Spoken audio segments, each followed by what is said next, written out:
Hoy la presidenta Claudia Sheinbaum anunció el inicio de foros en todo el país para la elaboración, para la participación de la sociedad en el Plan Nacional de Desarrollo 2025-2030. Y hoy se dieron a conocer, digamos que los principios de este Plan Nacional de Desarrollo, que está sustentado, por supuesto, en una legislación que viene pues desde el gobierno de Miguel de la Madrid. Nada más que en esta ocasión la presidenta Claudia Sheinbaum lo que pretende es una participación de la sociedad en este plan de gobierno que durará todo su sexenio, que comenzó, como usted lo sabe, en octubre y que el próximo 10 de enero, sí, justo el día en que Donald Trump será condenado por un juez, va a cumplir 100 años, los primeros 100 días, perdone usted, de gobierno. Pero en este contexto, en la conferencia de prensa del día de hoy, a propósito de que el Plan Nacional de Desarrollo pues se comenzó, surgió en el gobierno de Miguel de la Madrid en 1983, en ese contexto tan de crisis que hubo en el arranque del gobierno de Miguel de la Madrid y pues propiamente en los inicios de la instauración del modelo neoliberal en México, es cuando la presidenta Claudia Sheinbaum evocó, digamos que parte de su historia, de la historia personal, política y académica de ella en aquellos años, de manera particular su participación en el movimiento estudiantil de 1986-1987 en la UNAM, el movimiento estudiantil universitario que surgió a partir de que el rector de la UNAM, Jorge Carpizo, emitió en abril de 1986 un documento que desencadenó una reacción de los estudiantes, fortalezas y debilidades de la UNAM. Recordó entonces, porque ahí los tenía enfrente, que conoció a quien es el actual subsecretario de Hacienda, Edgar Amador, que fue líder estudiantil en la Facultad de Economía, y Jesús Ramírez, que también estuvo hoy ahí, en tanto coordinador de asesores de la presidenta de México, que era dirigente estudiantil en el CCH Naucalpan, de ahí donde yo también estudié. Y bueno, el dato no es solamente por la biografía personal, política, académica de la presidenta Claudia Sheinbaum, sino porque el movimiento del CEU sí representó en la Ciudad de México, aunque tuvo una solidaridad en las casi todas las universidades del país, fue una movilización en contra de un propósito privatizador de la educación pública.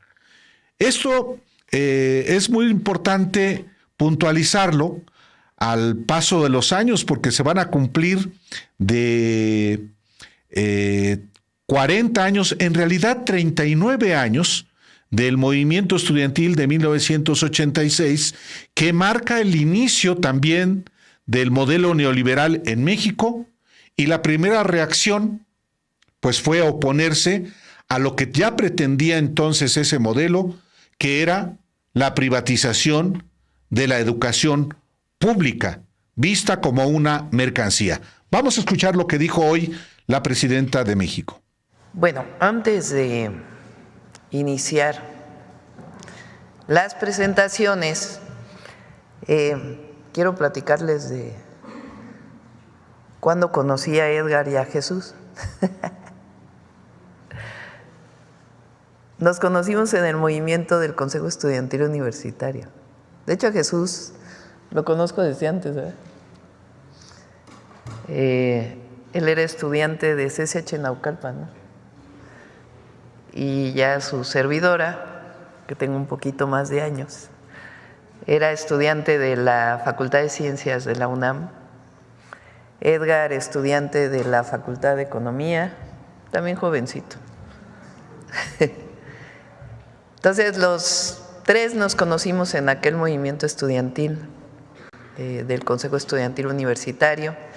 Para todas y todos los jóvenes y los no tan jóvenes que no conocen de este movimiento, en 1986 el entonces rector Carpizo hizo una modificación a los estatutos de la UNAM y planteó que hubiera cuotas de inscripción de colegiaturas, exámenes departamentales iguales independientemente de la carrera, acababa con el pase automático de las preparatorias y CCHs de la UNAM a las licenciaturas, y varios temas. Entonces se organizó un movimiento estudiantil en aquella época. Se hicieron primero algunos mítines, eventos, asambleas en las facultades, en las prepas, en los SHs, en contra de esta reforma que además la habían pasado en el Consejo Universitario. Le decían por obvia resolución, o sea, en vacaciones pasaron la reforma. Y nos organizamos como estudiantes, porque estábamos en contra, principalmente de que hubiera colegiaturas y inscripciones en la UNAM. En aquella época decían las autoridades universitarias, y por cierto, muchos de los intelectuales que el presidente le llamaba orgánicos, pegados al rector Carpizo, muchos otros profesores de la UNAM, asesores del movimiento estudiantil.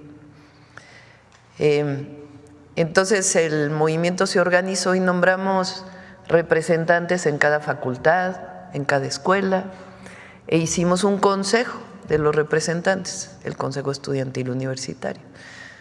Jesús era representante del CCH en Naucalpan. Ya de la Facultad de Ciencias Políticas. Nos conocimos cuando iba en el CCH en Naucalpan, pero ya era de la Facultad de Ciencias Políticas. Y Edgar de la Facultad de Economía. Entonces hicimos este consejo estudiantil y lo primero que pedimos fue un diálogo público con la autoridad universitaria, porque en los medios de comunicación y demás pues había una ofensiva en contra de los estudiantes. Se pidió el diálogo público y que se transmitiera por Radio UNAM. Entonces, muy soberbia la autoridad universitaria de entonces y todos los profesores que apoyaban pensaban que iban a ganar el debate. ¿Y cuál fue su sorpresa? Que los estudiantes ganamos el debate, las y los estudiantes, con un argumento central: la educación no es una mercancía por la que se deba pagar, sobre todo cuando es pública, o cuando es pública, cuando es particular, pues tiene otra orientación y está bien que haya educación particular, pero el Estado tiene la obligación de proveer educación pública de calidad, gratuita, laica, como establece el artículo 3º constitucional. Entonces decíamos, la educación no es una mercancía ni un privilegio para el que la pueda pagar. La educación es un derecho establecido en el 3º constitucional. Y con ese argumento ganamos el debate público, llevamos a huelga a la UNAM por 2 semanas, hasta que la autoridad tuvo que echar para atrás las reformas. Se llenó el Zócalo con estudiantes ya no solo de la UNAM, sino del Politécnico, de la UAM. Les estoy hablando del 86-87. Entonces, pues me da mucho gusto porque yo conocí a Jesús antes que el presidente López Obrador. Entonces me da mucho gusto que sea el coordinador de asesores porque además de todo es un hombre pues muy culto, conocedor de la historia de México y que tiene muy fundados los principios de nuestro movimiento. Y bueno, Edgar pues hoy es el subsecretario del ramo de la HHH, Facultad de Economía de la UNAM. E Iván nos conocimos después porque es más joven, aunque no parece. No, no es cierto.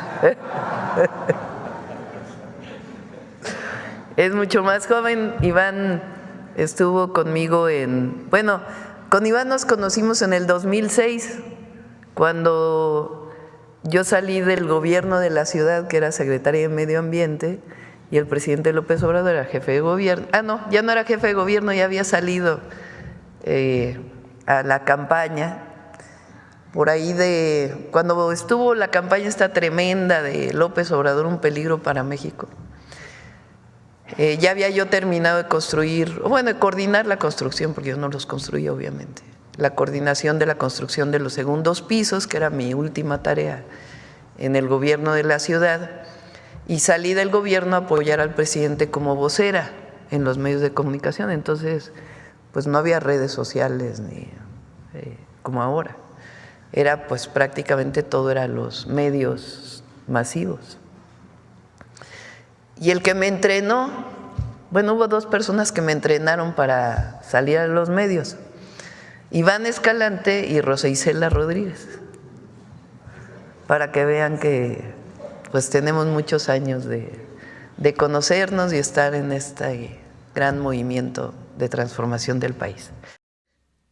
Bueno, es importante recordar esa etapa, porque vendría 1988 con el fraude electoral de Carlos Salinas y pues profundizaría el modelo neoliberal, y esos años previos al 88, en el movimiento estudiantil del 86-87, porque el movimiento, el CEU nace propiamente en octubre del 86, después de unos meses de que Jorge Carpizo había presentado ese documento, Fortalezas y Debilidades de la UNAM, y que había modificado el Reglamento General de Pagos para aumentar los precios de las inscripciones y de la colegiatura en la UNAM. ¿Y quién era en aquel momento? Fíjense las cosas. El secretario general de la UNAM, José Narro Robles, sí, el personaje que fue secretario de Salud de Enrique Peña Nieto. ¿Quién era?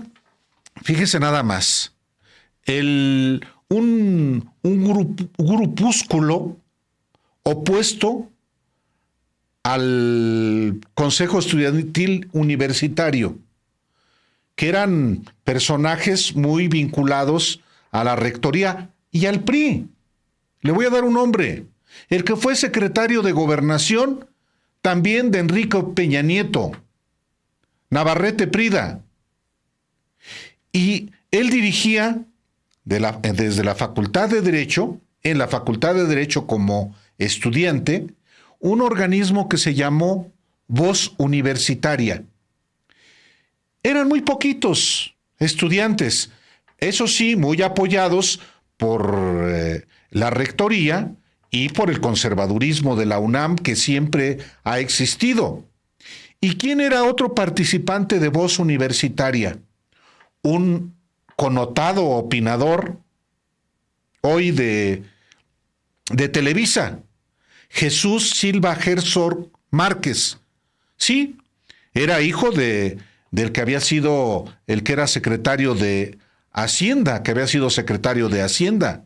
Después, con el paso de los años, fue candidato, en 1997, candidato del PRI a jefe de gobierno de la Ciudad de México. Y menciono esto porque es parte de la historia de México. No es un asunto que se quedó en el pasado. Dos personajes de renombre en el gabinete de Enrique Peña Nieto vienen de aquellos años del movimiento estudiantil, por supuesto perfectamente subordinados al entonces gobierno de Miguel de la Madrid, que cuando termina la huelga, o en medio de la huelga, anuncia que lo mejor sería crear una nueva universidad, ya no la UNAM, una nueva universidad que tuviera la visión técnica, científica, pues una universidad privada en realidad.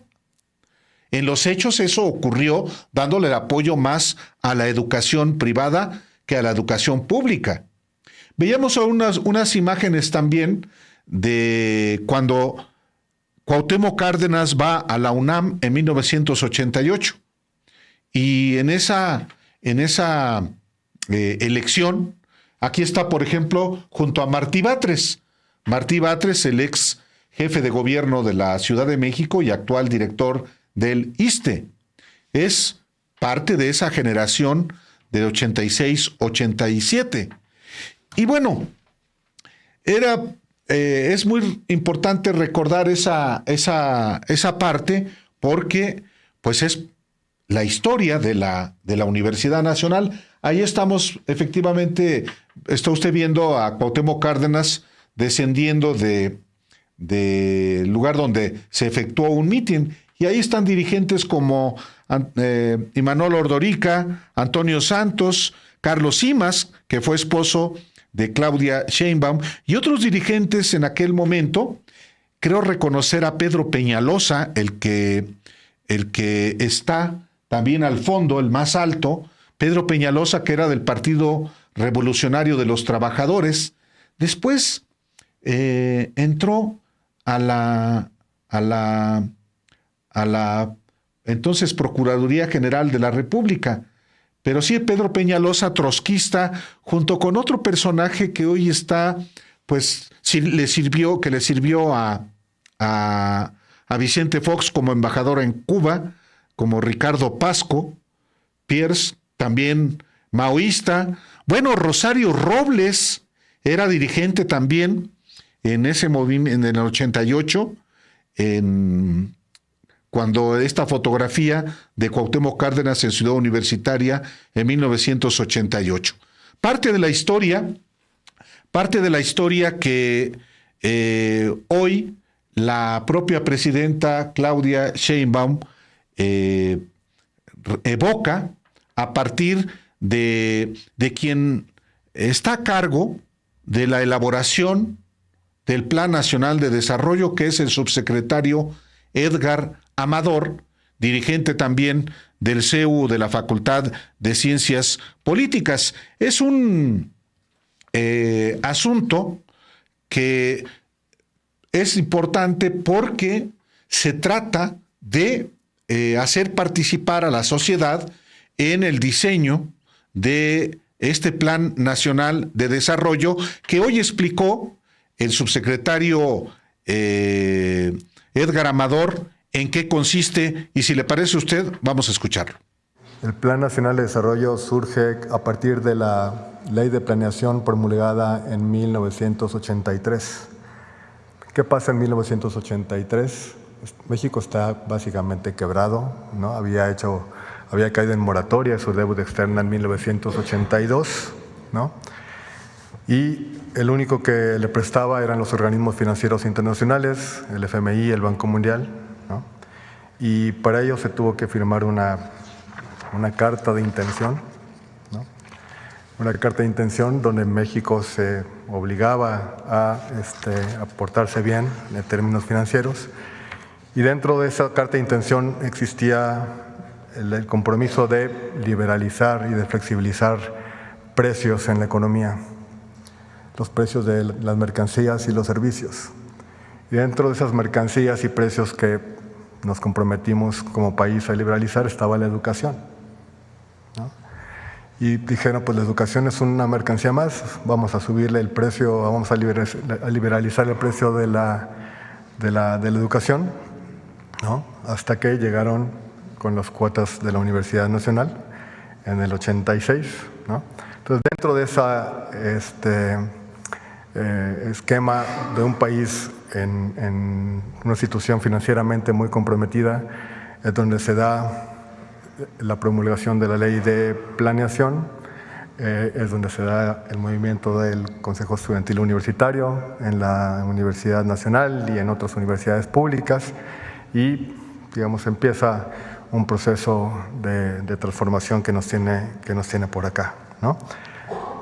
En este sentido, la instrucción de la presidenta fue coordinarnos a la Secretaría de Hacienda con la coordinación de asesores de Jesús.